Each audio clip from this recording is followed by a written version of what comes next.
오늘은 디모데전서 4장 6절부터 10절까지를 살펴보도록 하겠습니다. 디모데전서 4장 6절부터 16절까지는 사도 바울이 후배 사역자인 디모데에게 개인적으로 권면하는 내용들입니다.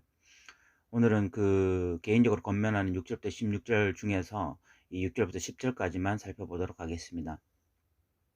이 디모데가 사역자로서 어떤 태도를 가지고 행해야 될지를 지금 이 본 단락에서는 잘 설명하고 있습니다. 이는 거짓 교사들과는 대조적인 삶에 대한 이야기입니다. 이 본문을 살펴보면서 더 많은 이야기를 함께 나누도록 하겠습니다. 6절을 보시면 내가 이것으로 형제를 깨우치면 그리스도 예수의 좋은 일꾼이 되어 믿음의 말씀과 내가 따르는 좋은 교훈으로 양육을 받으리라 라고 말씀하고 있습니다. 내가 이것을 형제를 깨우치면이라고 말하고 있는데 이는 디모데전서 1장부터 4장 5절까지 사도 바울이 말한 여러 가지 진리들을 말하고 있는 것입니다. 이런 것들로 성도들을 잘 깨우치면 예수님의 좋은 일꾼이 된다라고 말씀하고 있습니다. 또한 믿음의 말씀과 내가 따르는 교훈으로 양육을 받을 것이다 라고 말씀하기도 합니다. 이 말씀을 다시 정리하면 디모데가 형제들에게 진리를 잘 깨우치면 그들은 첫 번째로 그리스도의 좋은 일꾼이 되고 두 번째로 이 영적으로 성숙할 수 있는 좋은 질 높은 양육을 받는 상태가 된다라고 말하고 있는 것입니다. 저는 목회자 입장이기 때문에 이 성도를 바라볼 때에 목회자의 관점에서 바라볼 수밖에 없습니다. 이 목회자 입장에서 성도들을 바라보는 거예요. 그렇게 했을 때 이 목회자가 성도들에게 바라는 것이 있습니다. 무엇보다도 바라는 것은 그리스도의 좋은 일꾼이 되는 것입니다. 이 신앙생활을 취미생활 하듯이 하는 것이 아니라 진짜 그리스도인답게 그리스도의 좋은 일꾼으로 세워지는 것을 이 목회자들은 진짜 바라게 되죠. 또한 이 성도들이 영적으로 계속해서 이 성장하기를 또 목회자들은 바랍니다. 그런데 이런 것들이 잘 되지 않을 때 목회자는 답답하기도 하고 낙심하기도 하죠. 그런데 냉정하게 오늘 말씀에 비추어 목회자인 저 자신에게 이런 질문을 던지면 어떻게 될까요?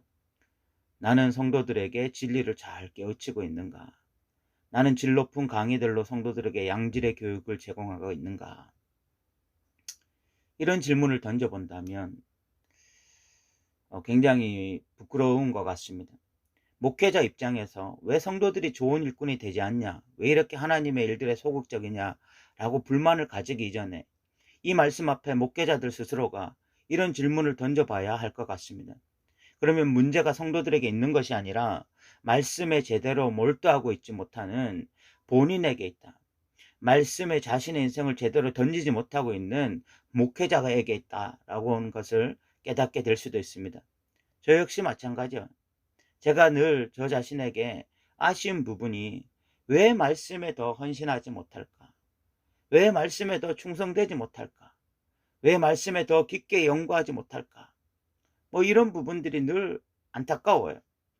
이 구절을 보면서 다시 한번 이 마음을 다잡게 되는 시간이기도 한 것 같습니다. 7절에서는 망령되고 허탄한 신화를 버리고 경건에 이르도록 내 자신을 연단하라 라고 말씀하고 있습니다. 여기서 망령되고 허탄한 신화라는 것은 이 거짓 교사들이 전하는 그런 메시지들을 말하는 것입니다. 그런 메시지가 아니라 참 메시지에 반응하며 살아야 되는 것이 디모데죠. 이 경건에 이른다는 것은 그런 메시지, 참 메시지에 반응하는 삶을 의미하는 것입니다. 거짓 교사들을 향해서 저 사람들은 거짓 교훈에 빠져 있지만 우리는 참 진리를 가지고 있다. 이렇게 말하는 것이 중요한 게 아니에요. 중요한 것은 참 진리에 이르는 것입니다. 구약의 이스라엘 백성들이 늘 자랑하던 것이 자신들은 시내산에서 율법을 받았다는 것이었습니다. 율법이 무엇입니까? 이 하나님의 계시의 말씀입니다. 어느 민족도 어느 인간도 신으로부터 이렇게 직접적으로 말씀을 받은 적이 없잖아요. 자랑할 만합니다. 다른 종교들이 전하는 메시지들은 실상은 다 인간이 만들어낸 이야기거나 마귀로부터 받은 가짜들인데 이스라엘은 참 진리를 소유하고 있습니다. 이 시내산에서 이 어마어마한 하나님의 진리의 말씀을 받았잖아요. 그것에 대해서 이스라엘은 엄청난 이 프라이드를 가지고 있었습니다. 그런데 문제는 그런 율법을 가지고 있다는 긍지와는 별개로 율법에 대한 순종의 삶이 없었어요. 그들은 율법을 받은 백성이라고 자랑하면서 정작 율법대로 살아가지 않았습니다. 그러면 우상의 이 경건을 가진 자들이나 율법을 가진 자들이나 차이가 무엇이 있습니까? 진리를 가지고 있다 없다의 차이일 뿐 삶은 동일한데 무슨 차이가 있다고 말을 할 수가 있겠어요? 오늘날도 마찬가지도. 우리가 이단 사이비들을 성경의 진리에서 그들을 정죄했고 이단 사이비로 규정했습니다. 교회는 분명 진리를 가지고 있는 곳입니다. 그런데 교회가 진리를 가지고 있다는 것 외에 진리대로 살아가지 않는다면 결국 이단과 사이비와 무슨 차이가 있겠습니까? 그래서 사도 바울은 경건에 이르도록 내 자신을 연단하라 라고 말을 하고 있는 것입니다. 여기서 이 연단하다라는 단어는 운동선수가 훈련을 할 때 쓰는 단어였습니다. 운동선수는 그 종목에 맞는 전문 선수가 될 때까지 훈련을 합니다.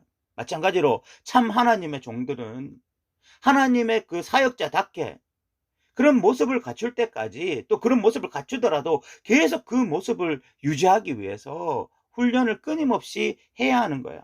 그래서 8절에 이런 말씀이 나와 있습니다. 육체의 연단은 약간의 유익이 있으나 경건은 범사에 유익하니 금생과 내세에 약속이 있느니라 라고 말씀하고 있어요. 육체의 연단이란 말이 곧 육체의 훈련이라는 말입니다. 저는 이 다리에 연골에 문제가 생겨서 결국 수술을 받았습니다. 수술을 받고 난 이후에 어떻게 하면 이 다리를 오래 쓸 수 있을까 고민하다가 이 정보들을 찾기 시작했습니다. 그러다가 이 유튜브를 보니까 하체를 강화시킬 수 있는 운동들이 너무 많이 나와 있었어요. 그리고 서울대학교 재활의학과 교인 정성균 교수의 이 100년 운동이라는 책도 읽어보게 되었습니다. 그러면서 제가 깨닫게 된 것이 이 육체를 단련시키는 사람이 굉장히 많다는 것을 알게 되었어요. 그들은 철저하게 자기 관리를 하고 근육 운동을 해서 이 삶의 질을 높이고 있었습니다. 정성근 교수가 이런 말을 하는 걸 들었어요. 오래 살고 싶으면 유산도 운동을 하고 멋지게 살고 싶으면 근력 운동을 하라. 이렇게 말을 하더라고요. 이렇게 근력이 이렇게 딱 잡힌 사람들을 보면은 삶의 질이 다른 것 같아요.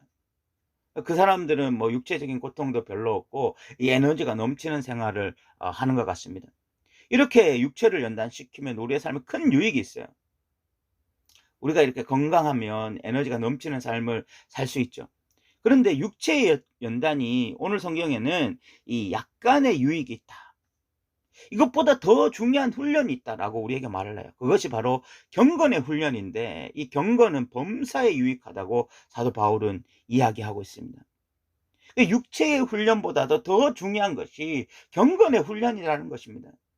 왜 이것이 이렇게 범사에 유익하냐? 금생과 내세의 약속이 있기 때문이다 라고 이야기하고 있는 것입니다. 그러니까 사도 바울이 지금 디모데에게 하고 싶은 말이 뭡니까? 영적으로 항상 훈련하라는 것입니다. 근력 운동을 하는 사람들은 상체, 하체, 복부, 엉덩이 근육을 강화시키기 위해서 일주일에 두세 번은 헬스장을 가잖아요. 그리고 시간을 한두 시간 투자해서 계속 그 부분을 이 근력을 강화시켜 가잖아요. 그러면 그렇게 훈련하지 않는 사람과는 질적으로 차이 나는 몸을 가지고 살아가게 되는 것입니다. 마찬가지죠. 영적으로 기도 훈련도 하고 말씀 훈련도 하고 전도 훈련도 하고 봉사 훈련도 하고 섬김 훈련도 하고 이렇게 영적 훈련들을 열심히 해보면 그러면 1년만 지나도 삶의 질이 완전히 달라져요.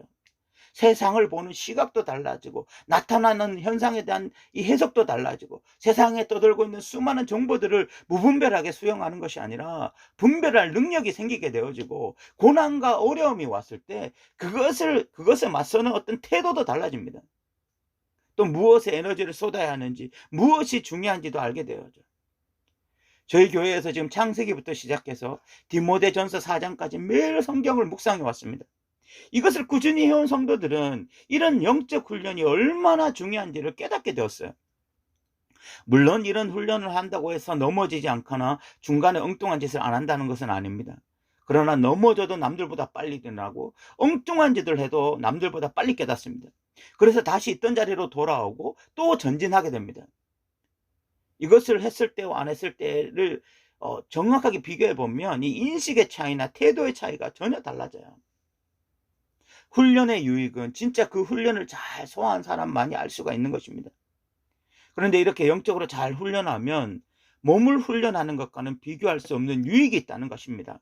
그것이 바로 살아서도 유익이 되고 죽어서도 유익이 된다는 것입니다. 저는 목회자가 자기 몸을 잘 관리하는 것도 대단히 중요한 일이라 생각합니다. 몸을 잘 관리하면 분명 큰 유익이 있어요. 그러나 목회자는 가장 먼저 자신의 영혼을 관리하는 사람이어야 합니다. 그래서 훈련하는 사람이어야 됩니다. 영적으로 훈련하여서 영적 근력을 강화시키는 사람이어야 됩니다. 저는 그래야 된다고 믿어요. 9절에서는 사도 바울이 자신이 전개한 이 논리가 진짜 믿을 만한 이야기다. 모든 사람이 받을 만한 이야기다 라고 말을 하고 있죠. 9절에 보면 미쁘다 이 말이여 모든 사람들이 받을 만하도다. 목회자뿐만 아니라 성도들 역시 경건에 이르기를 연습하고 육체의 훈련보다 더 강도 높은 영적 훈련을 해야 된다라고 말씀하고 있는 것입니다. 10절에는 이렇게 성도들을 훈련시키고 자신도 훈련하는데 그 이유가 하나님께 소망이 있기 때문이다 라고 이야기하고 있습니다. 10절을 읽어보면 이를 위하여 우리가 수고하고 힘쓰는 것은 우리의 소망을 살아계신 하나님께 둠이니 곧 모든 사람 특히 믿는 자들의 구주시니라 라고 이야기하고 있습니다. 이 말씀을 쉽게 이해하기 위해서 하나의 예를 들어보면 만약 한 달 뒤에 죽는다고 생각해 보십시오. 그럼 육체적으로 훈련할 일이 뭐가 있겠습니까? 그냥 먹고 싶은 대로 먹고 자고 싶은 만큼 자고 하고 싶은 것 하면서 살면 그만입니다. 그런데 아직도 살 날이 아직 많이 남았다고 하면 어떻게 해야 되겠습니까? 건강이라는 소망을 품고 열심히 오늘도 육체적 훈련을 해야 되죠. 마찬가지입니다. 왜 목회자가 성도들을 훈련시키고 본인도 열심히 훈련해야 됩니까? 하나님은 살아계시고 그 하나님이 우리에게 이것을 원하시기 때문이에요. 우리가 이 땅에서 그리스도인답게 살고 그리스도인답게 죽기를 하나님이 원하세요. 그러다 보니까 우리는 이 땅에서 성도들을 이 영적 이 근력을 강화시키기 위해서 열심히 가르치고 훈련해야 되고 본인 스스로도 영적 이 근력을 강화시키기 위해서 열심히 훈련을 해야 하는 것입니다. 우리가 그렇게 살다가 주님을 만났을 때 주님이 착하고 충성된 동안 너가 작은 일에 충성했다 이렇게 말씀 한마디 해주시기를 그것을 소망하면서 오늘 또 영적 훈련을 하는 것입니다. 이제 말씀을 마무리하겠습니다. 사역자는 성도를 잘 가르쳐서 예수님의 좋은 일꾼을 만들어야 하고 이 질 높은 교육을 늘 제공해야 됩니다. 또한 본인 스스로는 자신이 믿는 바대로 살기 위해서 경건에 이르도록 자신을 훈련해야 됩니다. 그렇게 하는 이유는 결국 하나님 앞에 섰을 때 하나님이 우리를 인정해 주시기를 소망하는 마음으로 그렇게 하는 것입니다. 저와 여러분이 모두 영적 근력이 강화되길 바랍니다. 훈련을 통해서 영적 근력이 강화되기를 바랍니다. 그래서 이 땅에서 건강한 그리스도인으로서 살아가는 저와 여러분 되시기 바랍니다. 들어주셔서 감사합니다.